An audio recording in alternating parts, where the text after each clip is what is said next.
شراب حرام اور انگور حلال کیوں؟ انگور حلال اور شراب حرام کیوں؟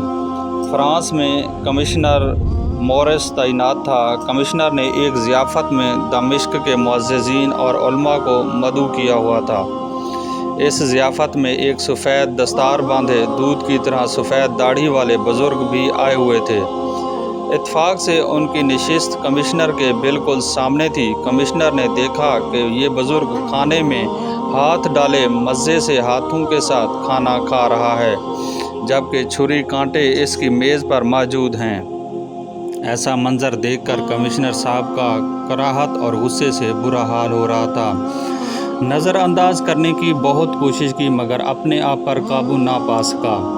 اپنے ترجمان کو بلا کر کہا کہ اس شیخ صاحب سے پوچھیں کہ آخر وہ ہماری طرح کیوں نہیں کھاتا۔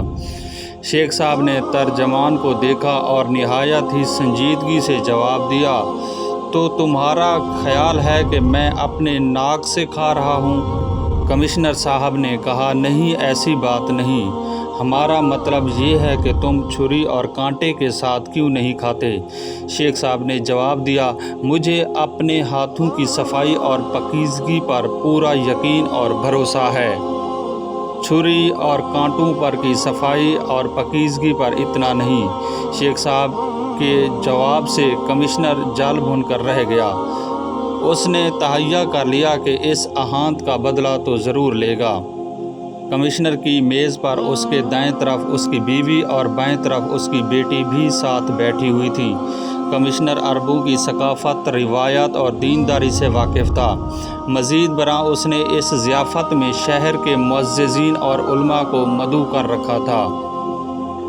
مگر ان سب روایتوں کو توڑتے ہوئے اس نے اپنے لیے شراب منگوائی اور شیخ صاحب کو جلانے کی خاطر نہایت ہی طمطراق سے اپنے لیے اور اپنی بیوی اور بیٹی کے لیے گلاسوں میں اڈیلی کی۔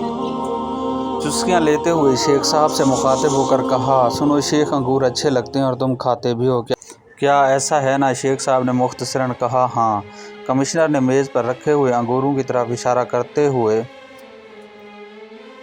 ضیافت میں موجود ہر شخص کمشنر اور شیخ صاحب کے درمیان آنے والی اس گفتگو سے کافی حد تک آگاہ ہو چکا تھا۔ سب کے چہروں سے نادیدہ خوف کے سائے نظر آ رہے تھے اور ہر طرف خاموشی تھی، مگر شیخ صاحب کے نہ تو کھانے سے ہاتھ رکے اور نہ ہی چہرے پر آئی مسکراہٹ میں کوئی فرق آیا تھا۔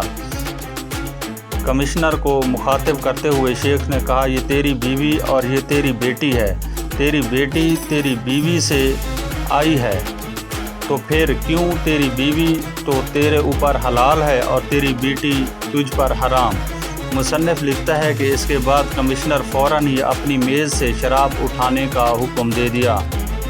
اس طرح کی ویڈیو دیکھنے کے لیے ہمارے چینل کو سبسکرائب کریں۔ شکریہ۔